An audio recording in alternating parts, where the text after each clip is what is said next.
Hello, dear fans, friends, and subscribers. Your host Ram with you on the cricket show, Cricket Happenings. We know the World Cup is all over. Now it's back to actually the grind once again.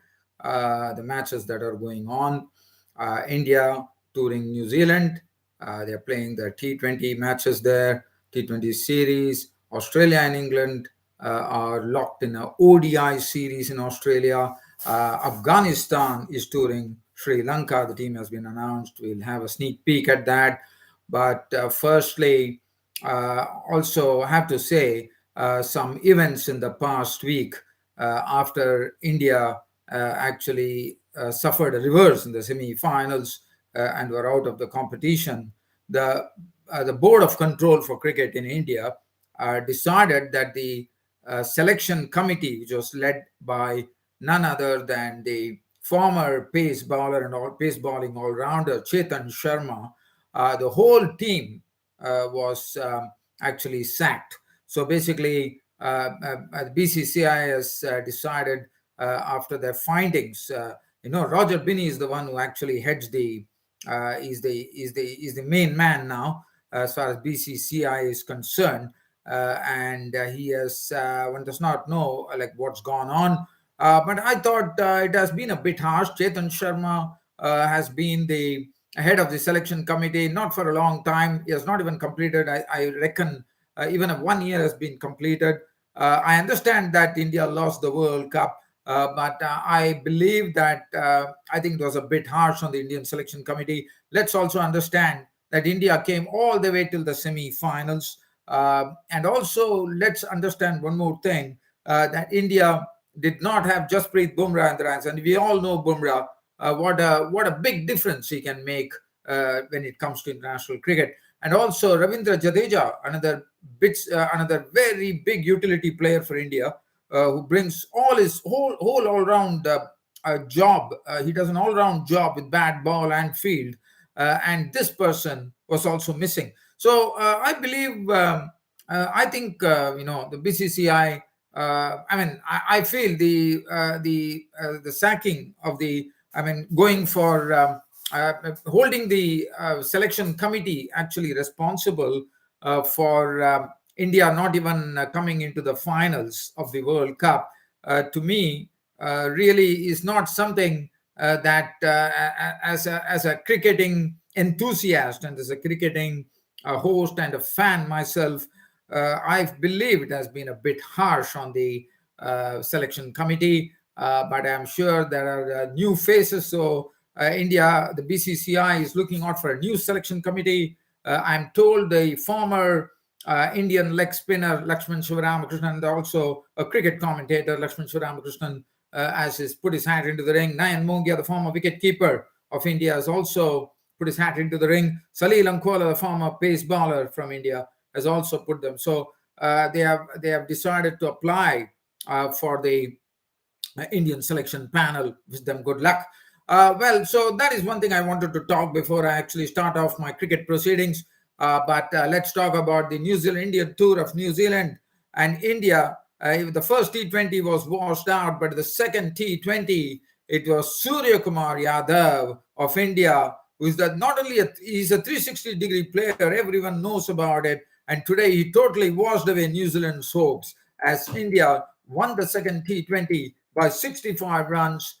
He was really looking a sort of what do you call a father figure in the innings of 191 that India made. 191 for 6 was what India totted up with Suryakumar Yadav. What a knock from him. 111 not out of just 51 deliveries, which included 11 fours and 7 sixes. We all know Suryakumar Yadav is the 360-degree player for India. He is the best T20 batter in the world right now. He is coming on a very strong performance in the T20 World Cup in Australia. And for him, it is just a matter of time to get adjusted to the climes of countries, I reckon. He came to Australia and he absolutely nailed it. And he comes here to New Zealand. And again, once again, what a knock. His second T20 ton of his career. As you know, the first T20 ton came against England, if I'm not wrong, but against England in England, and making them overseas is something that is something really talks about the greatness of this particular player. I mean, we all know he's a 360-degree player, but today his strokes were absolutely breathtaking. They were The cricketing experts were not having a clue as to how Suryakumar Yadav is able to conjure up short shots. And I think it basically comes to the practice. He practices very hard at the nets. And here comes another scintillating innings from Suryakumar Yadav. 111 not out, 51 deliveries, 11 fours and 7 sixes, which took the cake for India, as India, under Hardik Pandya's captaincy, put on 191 for 6. He was the principal scorer in the Indian team. And let's talk about one of his strokes. I mean, he went after the fastest bowler from New Zealand, Lockie Ferguson, was probably bowling at 150 clicks. And what he did is he gave him cavalier treatment. As 22 runs were hit, he hit 5 fours. I think he hit 1 6 and probably 4 fours. So it's one ball that was spared, which was a dot ball. Otherwise, it would have been a sort of carnage in that over for Lockie Ferguson. Lockie Ferguson, I thought, was saved with that dot ball that he bowled. And also, let's talk about a wide Yorker. Now, wide Yorker is something which is bowled by bowlers all across the world. The reason they bowl that is to not allow the batsman to go and actually reach the ball, and then it is not called a wide because it is in the tram lines. It also looks at the approach that the batsman has towards the ball. And this particular delivery, bowled at 150 clicks, wide Yorker, and Suryakumar Yadav has carved it over the third man region for a boundary. Now, can you imagine this? Now, this is not something that one has never seen this in cricket. A wide Yorker has been carved over the third man region for a boundary. Now, this is what Suryakumar Yadav is. Today, he showed increasing glimpses of his 360-degree cricket, and he makes it look so easy on the eye. And the way he does it, I mean, it is really stunning people, stunning cricketing aficionados, I would say. And also, the another fact to be noted here is Suryakumar Yadav himself says sometimes when he actually spoke after the match, he was telling that I wouldn't know like how I'm able to play those stunning strokes that I do. So just imagine this. I mean, I'm sure it comes with a lot of practice, but I think he has a very good eye, tremendous reflexes. He has great wrists. His arms are strong. He's a tall guy. And he's a brilliant timer of the ball, and he picks up the length of the bowler in a jiffy. And that, I think, it's a sort of an art that Suryakumar is blessed with, according to me. And well, what an innings from Suryakumar Yadav. You can go miles to watch this innings of Suryakumar Yadav, which really lit the Mount Managwini ground in New Zealand today. What a match that was. Suryakumar Yadav just shining like a beacon, not out 111.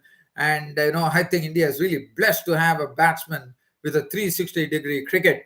And, he is going to be a big thorn in the flesh for all the opposition, whether it comes to especially the one-day version of things, T20 and ODI. And also, I won't be surprised that Suryakumar Yadav, it's not going to take a long time for him to probably even be thrust into Test cricket.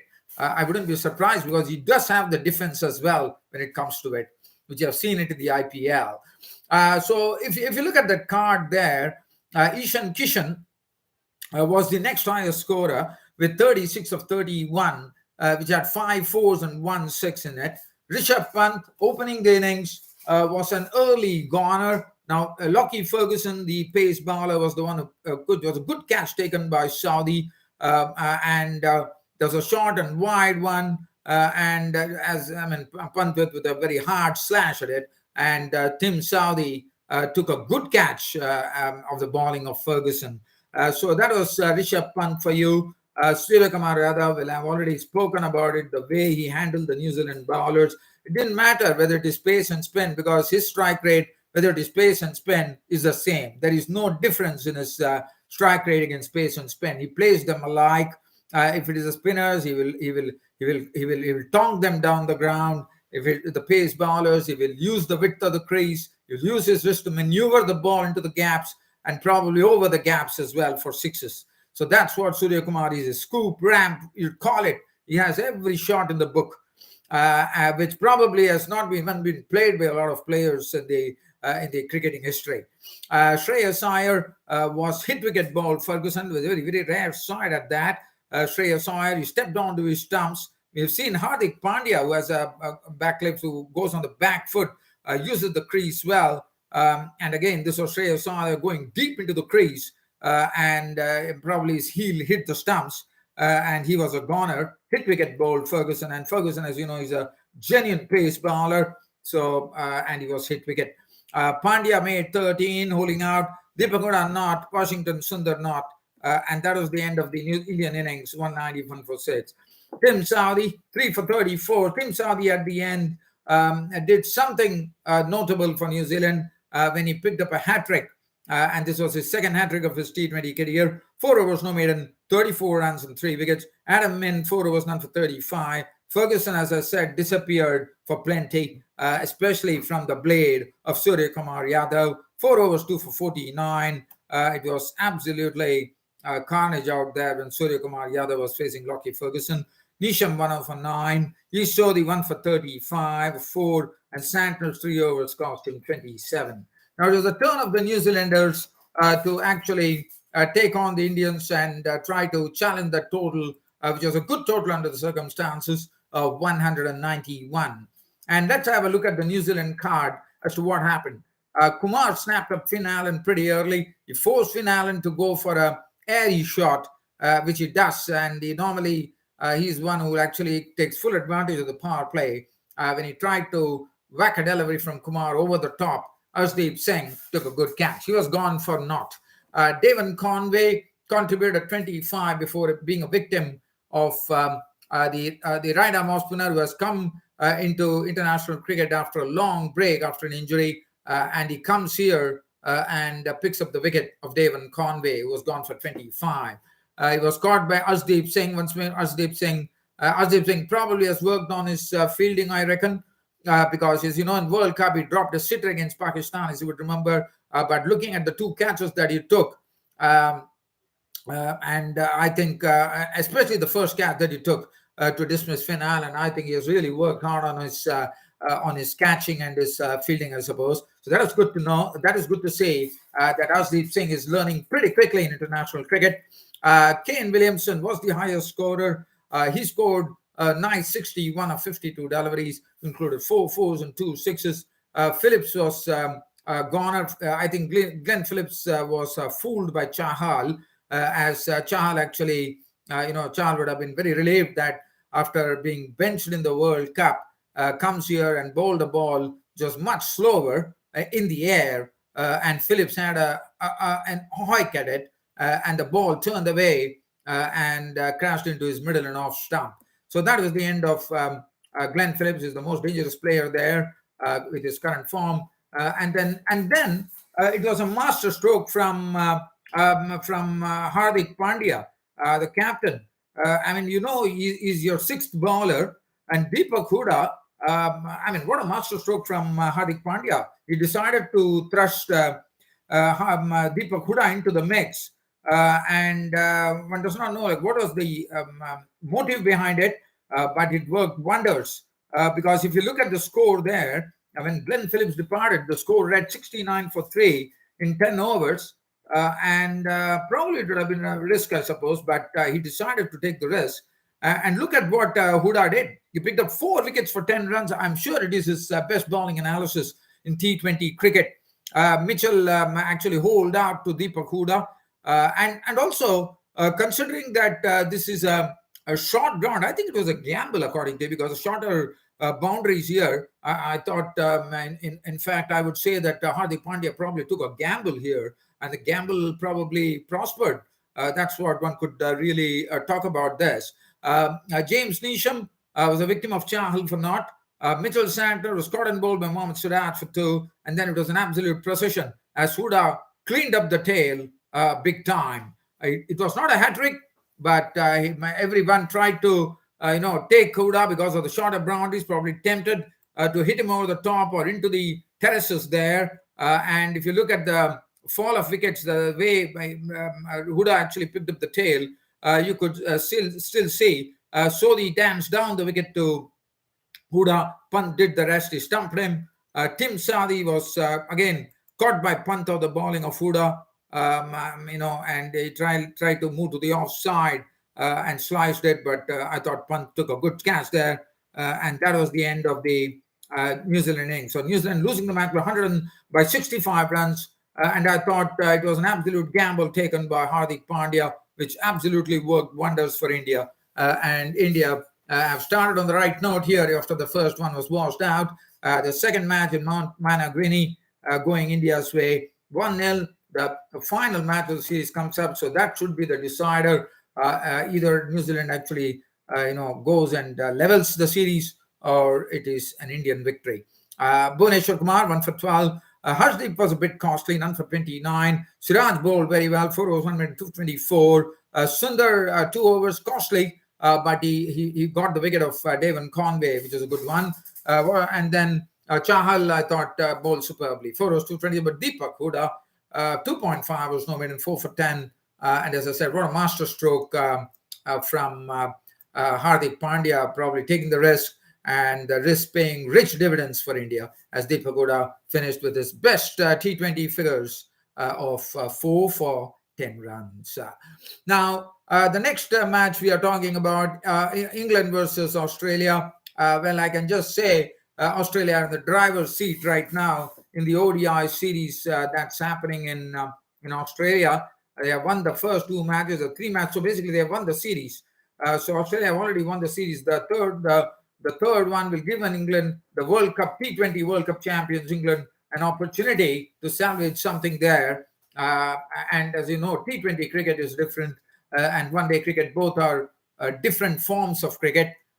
So now, let's look at the Australian card.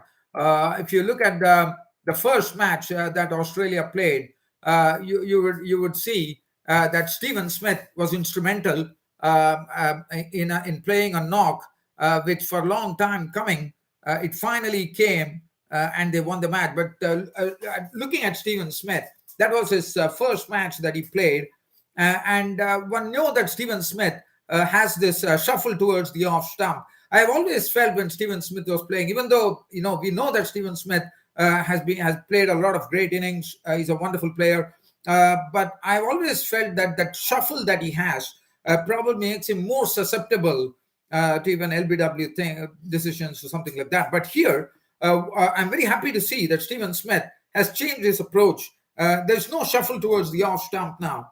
He stands still, and I thought it's really working from him. I mean, he almost came close to centuries in both the matches, but missed it. That's a different thing altogether. But I think Stephen Smith is really getting there right now, and he's looking pretty good at the crease. Stephen Smith, 94 in Australia's score of 280 for 8. There were very good contributions, 94 of 114 deliveries, 5 fours and 1 6. He really built up his innings, one could call. Other than that, there were contributions. Marnus Labuschagne looked very good in his 58 of 55, 4 fours, 1 6. Mitchell Marsh, as usual, did his job well, 50 of 59. And we are talking about the second T20 match that was played. 16 to Warner, head 19. Head is the new opening partner for David Warner after Aaron Finn's retirement. And Travis said even in the first match, he played a good hand along with David Warner. And this time, yes, they were dismissed a bit cheaply, 16 and 19 respectively. Alex Carey was a first ball wicket for Adil Rashid. Now, Adil Rashid, it was very good to see the bowler Adil Rashid uses variations well, slowing down the ball, sometimes bowling a quicker one, and he bowled magnificently. If you look at his bowling figures, yes, he really got some tap there, 3 for 57, but I still would probably feel that his bowling was pretty good. He was on the mark, and that is what is important. Michael Stein is 13. Ashton Agar played some hit some lusty blows, not out an 18 of 12 with 1 6, and then 280 for 8 was the score for Australia. Well, it looked a competitive total, but looking at the England might, one probably thought England were definitely in with a chance here. Looking at the bowling here, Chris Wokes 2 for 42, did a good job. David Willey, 9 was 244. Moeen Ali 1 for 24. Adil Rashid, I already told you about it. DM Dawson 10 overs 48, and Sam Curran 7 overs. That was a bit surprising. Sam Curran was the one who really got taken for runs. His 7 overs was caned for 55 runs. Now, we know that Sam Curran is an improved bowler. He showed us in the World Cup as well. But what is good about this particular game, I think he had a totally off day there. England now had to reach 281 to win from 50 overs. It was not easy. Jason Roy continued his order form. Yes, in 2 matches, he has been dismissed very quickly. And Mitchell Starc was simply on the money. And the way he bowled, it was absolutely a pleasure to watch Mitchell Starc getting the ball to jag in and jag out. And he picked up some vital wickets there. Jason Roy out for naught. Phil Salt consumed for 23. And it was a new era as far as the Australian ODIs was concerned. They decided to go for a split captaincy. And Josh Hazlewood was the one who was holding the reins there.